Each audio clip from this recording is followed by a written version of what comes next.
welcome back to my channel. I know it's been a couple weeks. I meant to make another video, but it can get a little hard to do videos and the week is a little stressful.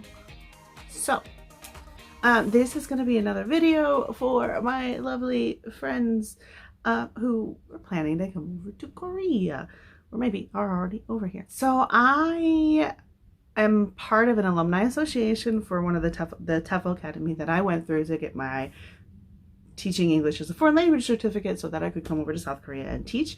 And in that group, one of the most frequent questions that gets asked is about Hagwon or public school.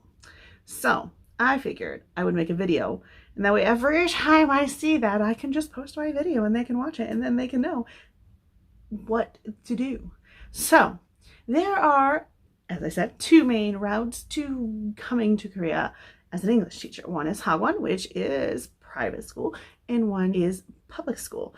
Now, private schools are privately owned. They're like cram schools, some people call them. And then public school is teaching all the kids that go to a certain public school English, because everyone has an English requirement, or as far as I know, everyone has an English requirement after a certain age. What I want to say is, first, I work at a Hagwon, so I'm going to tell you my personal experience with a Hagwon. This is my second Hagwon, so I have a lot of experience. I also have some friends that have worked at public school, so I can talk about those. And the biggest thing with private or public is really based on what you are looking for and what's important to you. So to first start out, under the private school umbrella, you have two main types of private schools. You have a morning private school and an afternoon private school. Although there are occasionally adult private schools, those are quite rare, but those are also usually evening, though sometimes they have ones that go around to businesses, which are often a little harder to get into. Morning Hagwons are generally teaching kindergarten, and then afternoon is elementary and middle in high school. Some of the kindergartens you'll also most likely teach elementary. Public school, there's a couple different programs. There used to be EPIK and GEPIK. I think they've combined. So EPIK is a program that hires teachers and disperses them around Gyeonggi-do area. Seoul is of course the largest city in Korea. It is the capital, and Gyeonggi-do is a province that kind of surrounds it, that has a lot of other cities in it. And I like Gyeonggi-do. I lived in Gyeonggi-do for 3 years. There are many horror stories about Hagwons. So a lot of people will just tell you, do not work at Hagwon. But I am here to tell you that it really does depend. I've also had friends who've worked at public schools that had horrible stories that were even worse than some of the Hagwon stories I've heard. So what I go by is what is important to you, what you're looking for when you come here. For me, the reason I chose Hagwon was two main reasons. One, Hagwon, you get to choose where you are. I can look at the city I'm going to be at. I can look at the school ahead of time. I can research the school I'm going to. I can see if there's a blacklist. I can talk to current teachers there. And also, I don't have a co-teacher. So co-teachers are people that are usually in the classroom with you. Some Hagwons might have them, but I usually look for one that doesn't. They're in the classroom with you, and they are either there's a balance on how much they do in the classroom and how much you do, and it varies by teacher. So for me, I have a little bit of a control issue, so, and I have a very strong personality. So I thought it would just be better not to have a co-teacher. But a lot of people do not mind. One of the things to look at is, one, if you are okay having a co-teacher. If you don't think you'd be good fit for a co-teacher, then by all means, Hagwon is a good choice. If you don't mind a co-teacher, then, public school. But that's not the only thing. The other thing is, if you care as much about location. With Hagwon, you know what location you're going to. I search for a school. I basically just accept all the interviews, and then I would search the area as I got interviews. I had to know the school's name, so I could really research the school, look at blacklists, some Google, Hagwon blacklist, and then search for the school name. With public schools, you will get flown over. You will have 2 weeks of training, which is a benefit that often Hagwons don't have. You will be placed and you'll find out your placement after the training or sometime during the training. So you have no idea where you're going, which, you know, it's part of the adventure. Other things to consider are costs, like how much you want to make. Private schools tend to make more. Public school, not as much. So with a private school, it generally should not start any lower than 2.1 million, which is about 2,000 US dollars a month. Now you also get housing in both situations, or you should get housing if it's not in your contract, unless you have like $10,000 that you can go put down on getting an apartment and you run away. And public school generally starts out at like 1.8, 1.9, I think. And then with private school, you do usually get about $100 increase every year, depending. But your start range will also depend where you are, how much experience you have, and, you know, if you just ask, you might be able to get more if they really like you and want you there. Private schools, well, you do get a little bit of a raise each year, and I think it is also about $100. There are some private schools, though, that you will make a lot more, but know that usually those ones require a lot more work, so you might not have as much of a work-life balance. Another thing to consider is maybe what time frames how much you want to work. Hagwons are all a little bit different. The afternoon Hagwons are generally about 2 to 10, sometimes like 1 to 9, and then I had a unicorn where I worked 1 to 7:30. Or the morning ones, which are generally like 9 to 6, or they'll have like, someone will be like, oh, 9 to 5, Monday, Wednesday, Friday, 9 to 6:30, Tuesday, Thursday, or some roundabout there. So for me, when I first came here, I'm like, you know what? I really want an afternoon job, which I really enjoyed working afternoons. Public is almost always, it's going to be like either starting at 8 or maybe 9 and then working to about 4 or 5. Both of them shouldn't really have work you have to do outside, but I will say public often has things like summer camps and winter camps that you have to plan everything. And that might require some of your research off hours. In private school, not usually so much, though some, depending on your private school, you may be required to try and do grading at home or report cards at home because you don't have a lot of time. But some of this can be figured out, at least with Hagwon, by asking a bunch of certain questions before you go when you're interviewing, to kind of like weigh out, like, is this a Hagwon I want to work at or not? Generally with private schools, there are often other foreign teachers there. With private, it's more uncommon. Like you might have one foreign teacher there, or most of the people I know that work at public schools don't have other foreign teachers there. Depends on if you want to be around foreign teachers. My first Hagwon, I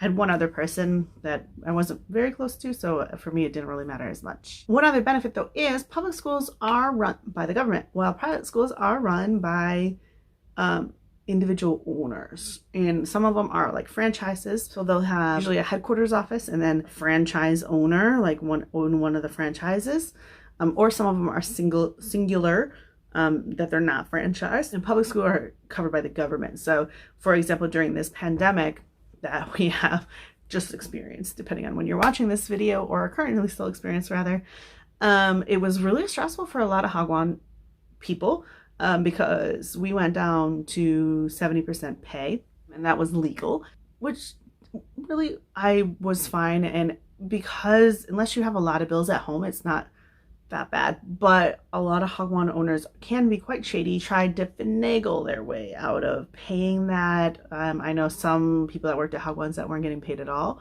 while those who did work at public school basically stayed home for a long time and had money. So I was a little jealous. So that is one thing to consider too, is financial security. Some Hagwons have like fallen out of business, and then you have to go find another job, but there are special visas to help you with that. So I would, you know, if that's something you're concerned about, then just, if you do decide to go the Hagwon route, just save up a little extra money. Don't spend all your money, just in case something like that does happen. But there are always Hagwon jobs available. That's another thing. There are always Hagwon jobs available. So with Hagwon, you can come to Korea at any time of the year. With public school, you can only come in August and February. Another thing you might want to consider is vacation. So with Hagwon, you usually should get 10 days at least. And public school, you're going to get more vacation. I think they have 30 days vacation. It's quite nice. The people I know that work at public school have, more time off. So I am envious of that, but it still hasn't been enough for me to decide to go public. The thing is how comfortable you would be teaching those who do not know English very well. So public school generally have very low level kids except for the Hagwon kids. So those who go to Hagwon still have to attend the mandatory English, but the mandatory English, a lot of cases in public school is going to be, hello, my name is, what's your name? The weather is, like very simple low level for quite a while. While the Hagwon kids have parents that have some money, so they have much higher level usually, although I'd say that's more for Seoul. So my kindergartners now in Seoul have way higher level of English than most of my elementary to middle schoolers that did in countryside. So that it is variable, but generally, even with them, I had kids who'd be really bored in public school because they had, they could speak full conversations and talk about like learning ABCs and stuff like that. So you will be teaching lower level, but you do have a Korean teacher in the classroom that can kind of like, or should be in the classroom, that kind of can help you with that. While public school, you will most likely be by yourself, but you should have Korean teachers around that can help if you really need it.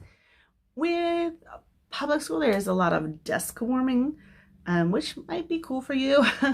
But what it means is that you won't be teaching all the time. You might have a lighter load somewhat, but there's almost always going to be desk warming. And what that means, just basically you have to be there and you just have to sit even if you're not working. That really comes into play during like the holidays, because you do have like maybe 2 weeks off, but the kids are off for like 5 weeks, and then that's 3 weeks of you just kind of sitting around. Private schools, you might have a little bit where you just don't have a class, and for me that's just a break and I can work on my other classes, but generally you're going to be a bit busier in private school. Another thing is class size. So another reason I really like Hagwon is because my classes are usually a maximum of 12 students. So at my old Hagwon, I had classes that are like 2 students to like 10 students max.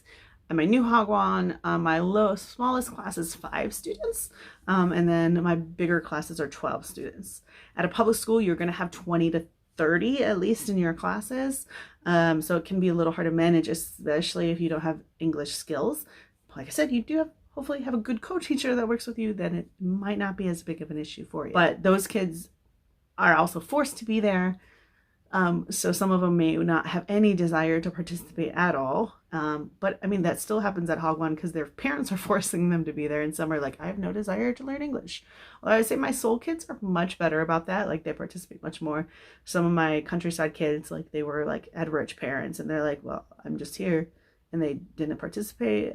No, it's just teaching. It happens. One thing though, too, we talked about earlier is extra classes for public school, but some Hagwons do have extra classes. They have an intensive time during that time frame when kids are out of school, out of public school, then they might come in for extra classes at private school, but it really depends on your private school. Like my private school now does not do that. Our schedules are already slammed. Like kids are, there's no extra real things as far as I can tell. They haven't mentioned anything. My old private school though, yes, at least pre-corona, we would have like an extra class in the morning a couple times a week during the time that kids were off from main school. So that was a little more to do. So that's something also that you can ask your school, like, do you have periods, do you have intensives or like winter or summer break programs that I have to be there for. The thing is sick leave. So if you need to take time off if you're sick, you really have to check your contract at your Hagwon.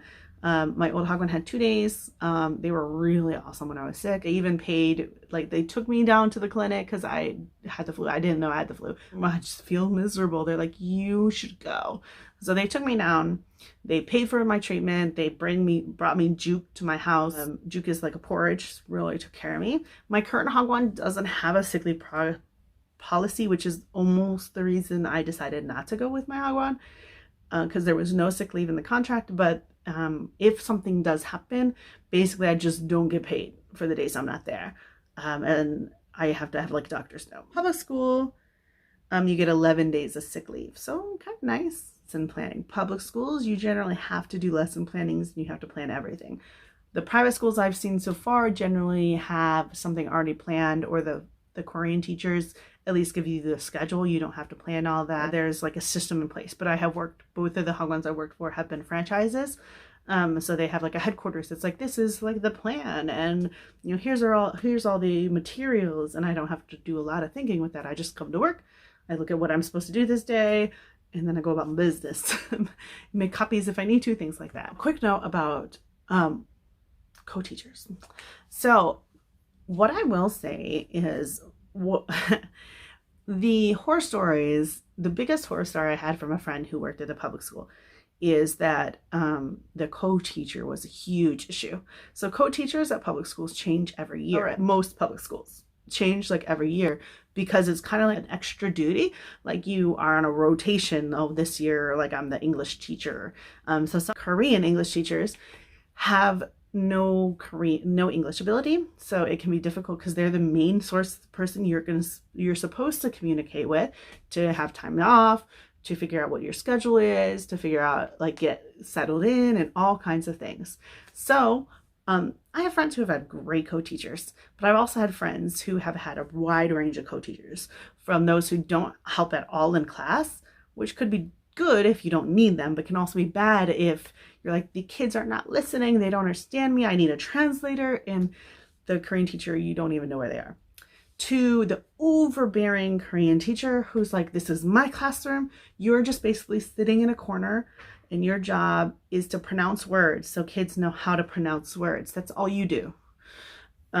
So that I think that's my biggest thing of why I didn't go public school. But like I said, it's really up to you to weigh the pros and cons, figure out what's most important to you and why you're coming.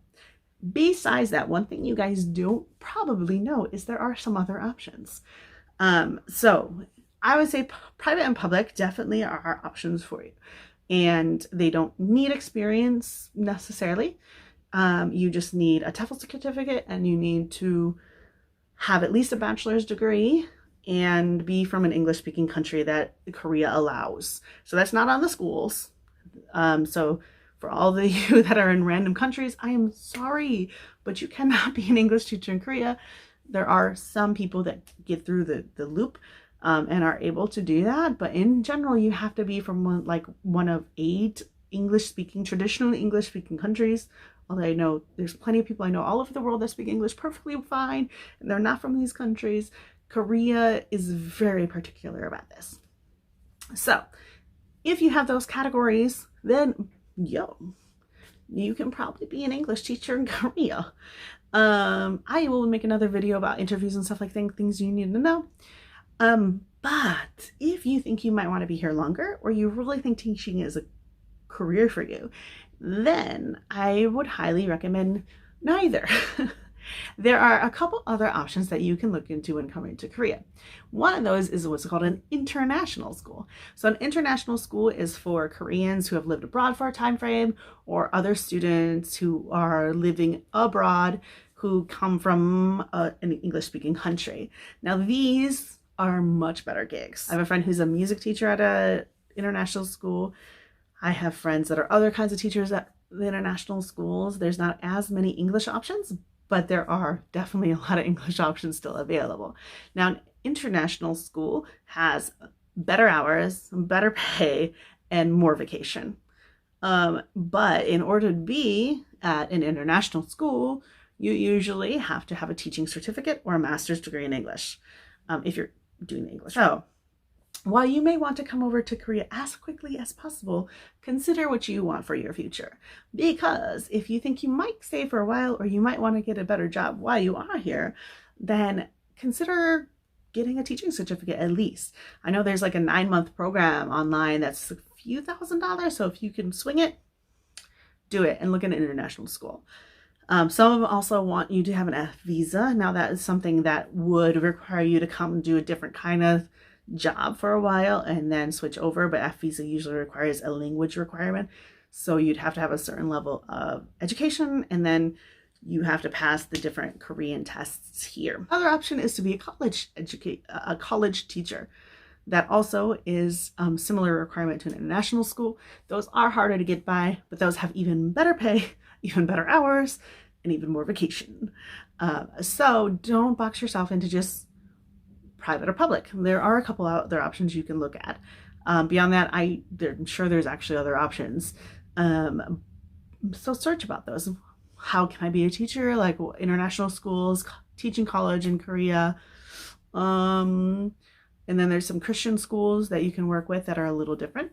And there are also English villages you can work for. I personally don't think I'd want to work for those. But they're a bunch of foreigners live in a certain like countryside area. And they usually have more of a dorm situation and work together. Though I wouldn't say I think that's more under public or private school than anything else. So yeah, I think that's everything for my rundown of public or private. So if you have any questions, feel free to comment below. Please do share this, like this, subscribe. And I hope to be coming to you back soon with some more information about Korea. If you have something you do particularly want me to focus on my next video, comment section. That's all I have for you today. So thank you for tuning in, and yeah, see you soon.